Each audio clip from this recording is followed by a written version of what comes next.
Bonjour tout le monde, alors on poursuit avec 17.3. L'objectif va comme suit. Dans les cellules eucaryotes, l'ARN est modifié après avoir été transcrit. Donc en fait, on en a discuté déjà un petit peu, ou en tout cas je vous ai déjà euh, présenté ce concept-là ou ce mot-là, l'idée d'ARN pré-messager. À date, on a surtout parlé d'ARN messager, mais en fait, ce qu'il faut savoir, c'est que chez les eucaryotes, l'ARN qui va être... tiens, je vais te montrer une image que tu avais dans les notes de cours, ou en tout cas les figures concept. Là. Donc ça, cette image-là, tu l'as à la fin là, du document qui présente là, les résumés des concepts. L'idée, c'est qu'à date, on a parlé de transcription de l'ARN à partir de l'ADN avec l'ARN polymérase. Donc, puis là, ce qu'on a vu aux dernières vidéos, c'est qu'il y a des facteurs de transcription qui s'installent sur des promoteurs qui permettent l'initiation, ensuite l'élongation, puis la terminaison. Mais cette ARN-là, techniquement, là, on ne devrait pas l'appeler tout de suite l'ARN messager. On l'appelle l'ARN pré-messager. Tiens, marqué ici. L'ARN pré-messager.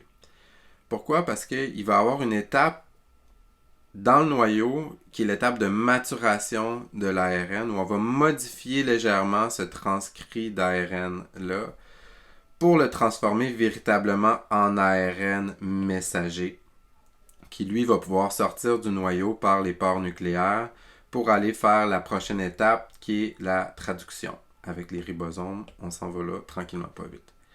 Donc là, pour l'objectif 17.3, on s'intéresse à cette étape de maturation-là. Donc techniquement, qu'est-ce qui se passe à la maturation? Il va se passer deux ou trois phénomènes.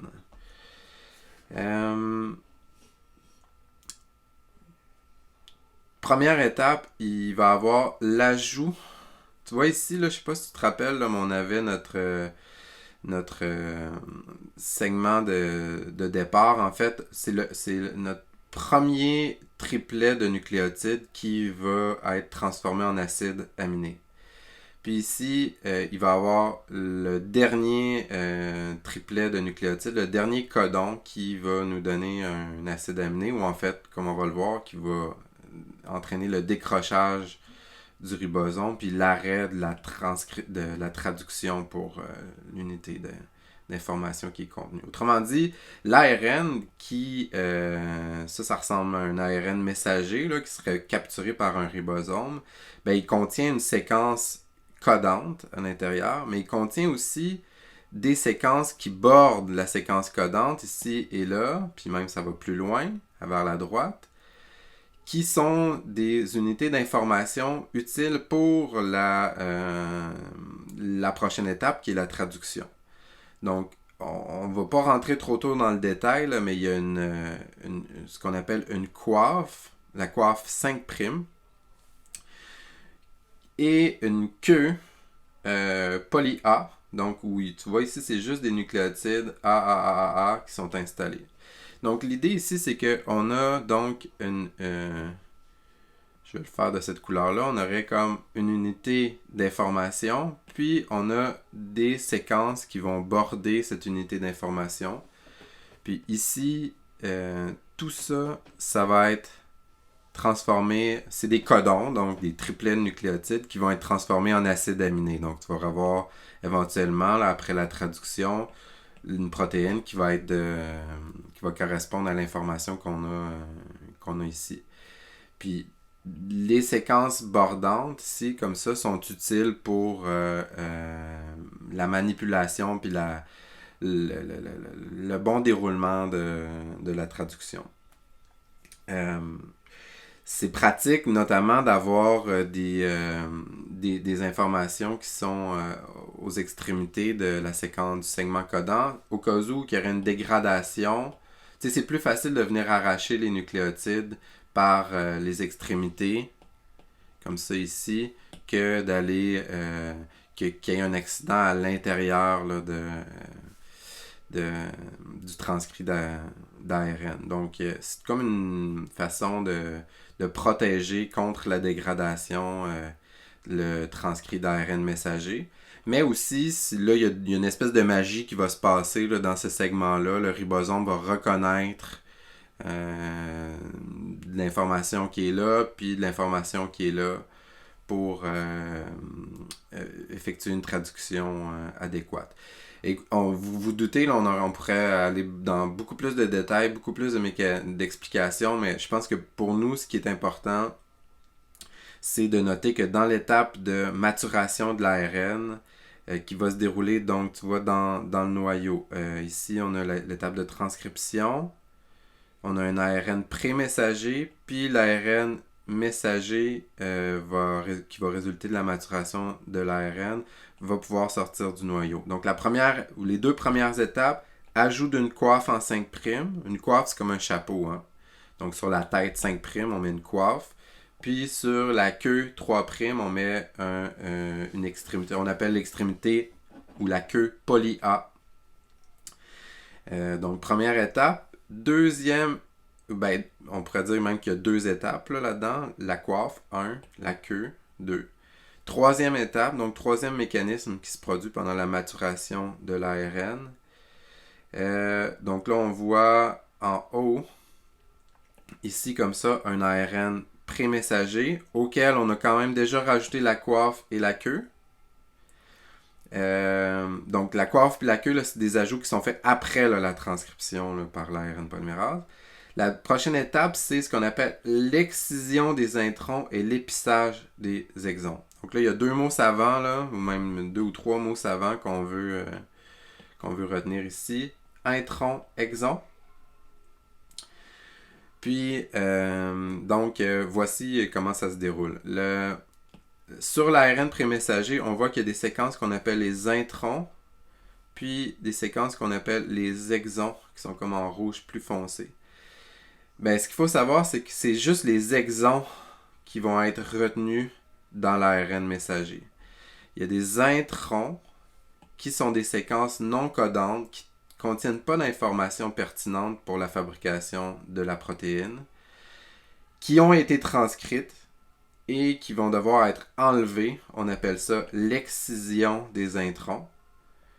Et l'épissage des exons, l'épissage, qu'est-ce que c'est? C'est de rabouter cet exon-là avec cet exon-là avec cet exon-là pour nous donner une espèce de collage d'exons qui sont les segments vraiment codants dans un gène.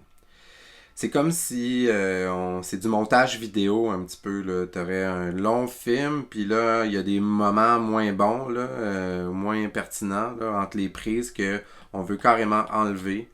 Recoller ensemble les bons segments dans une espèce d'édition finale du segment qui va être véritablement codant. Donc, au bout de la maturation de l'ARN pré-messager, on obtient un ARN messager qui contient la coiffe, qui contient la queue et qui contient les exons rassemblés ensemble. Puis là, tu pourrais te poser la question, mais à quoi ça sert là, la présence de ces introns-là? Il y a différentes fonctions aux introns.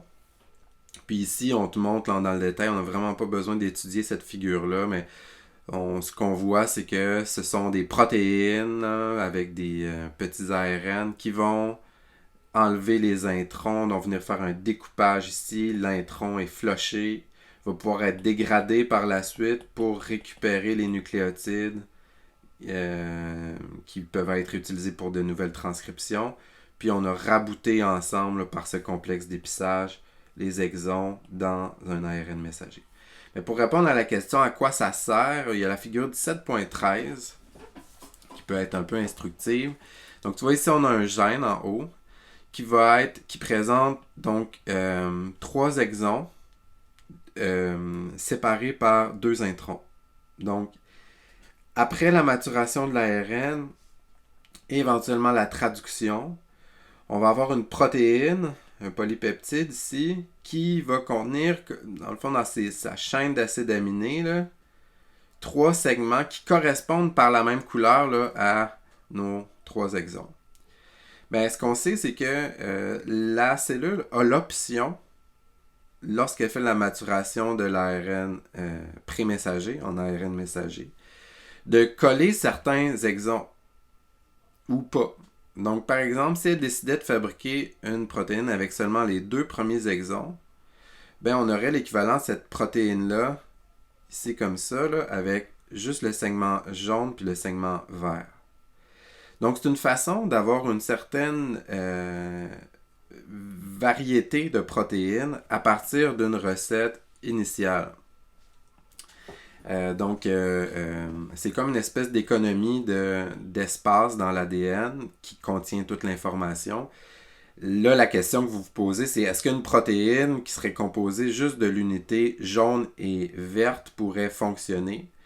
Ben, dans le cas où la réponse serait oui, ça pourrait être intéressant pour la cellule de fabriquer une protéine juste avec ces 2 sous-unités-là et pas avec la sous-unité mauve.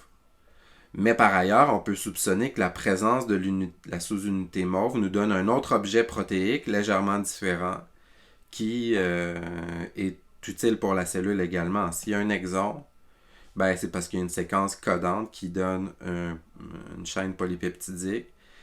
Mais tu vois, c'est une espèce de modularité là, que la cellule possède en ayant différentes sous-unités codantes qu'elle peut, par un processus de découpage et de collage, d'épissage, on appelle ça l'épissage alternatif.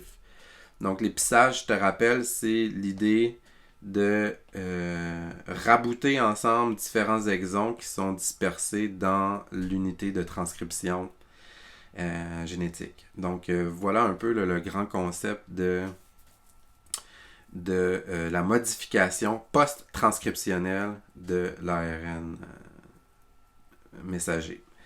Donc, la maturation comprend donc l'épissage de l'ARN. L'épissage ici, ce qu'il faut lire dans notre tête, c'est excision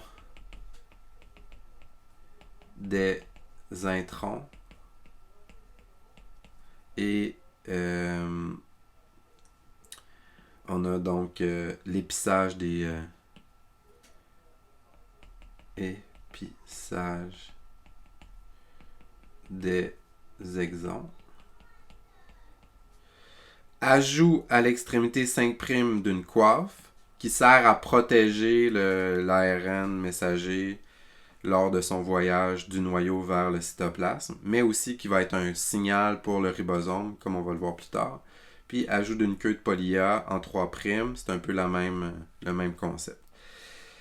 Ok, donc tu vois ici, la plupart des gènes d'eucaryotes sont séparés en segments. Ils contiennent des introns intercalés entre les exons. Pendant l'épissage de l'ARN, les introns sont enlevés ou excisés. Les exons sont réunis ou épissés. La présence d'introns permet l'épissage différentiel de l'ARN. Donc, j'avais parlé tantôt d'épissage alternatif, là. Mais c'est donc cette idée-là que dans une unité génétique, un gène ici comme ça, ben on a plusieurs sous-segments qui peuvent être utilisés un peu comme des blocs Lego là, pour réaliser différents types de polypeptides. Donc c'est la raison pour laquelle on a, à partir du séquençage du génome humain, on a déterminé que... Attends un peu, je me cherche une figure qui serait pertinente ici, comme ça. Ouais, bon, on va retourner à celle-là. Donc, on a déterminé que à partir de l'analyse des boîtes TATA, donc des séquences promotrices, puis de d'autres éléments d'information, qu'il y a environ 20 000 gènes chez l'humain. Ce nombre-là est très contesté là, pour différentes raisons, là, mais on parle entre 20 000 et 30 000 gènes. Mais au moins 2 ou 3 fois ça, on observe genre 60 000 ou 70 000 protéines chez l'humain environ. Puis là encore, il y en a plein qu'on n'a pas découvert encore. Là. Donc la question, c'est comment est-ce que ça se fait qu'on a plus de protéines qu'on a de gènes? Ben parce qu'à l'intérieur d'un gène, il y a des sous-segments qui vont coder pour des exons qui peuvent être assemblés de façon variable là, pour nous donner un plus grand nombre de protéines. Donc, par exemple, ici, une protéine qui serait fabriquée à partir de ces deux sous-unités-là, ben ce serait une protéine différente d'une protéine qui est fabriquée à partir des trois sous-unités. Puis si ça se trouve, peut-être que juste ce petit segment-là peut servir comme une protéine dans la cellule. Donc on aurait, juste à partir de ce que je viens de décrire, là, trois protéines différentes. Puis on pourrait en rajouter une quatrième, puis une cinquième, puis possiblement une sixième ici comme ça. Donc tu vois, il y a comme une modularité là, qui est possible dans la quantité de protéines qui est fabriquée à partir d'un même gène, à partir du moment où on fait un épissage alternatif ou un épissage différentiel de l'ARN pré-messager, en ARN messager. Donc voilà pour l'objectif 17.3. On va aller le cocher. Bingo! À bientôt! Bye bye!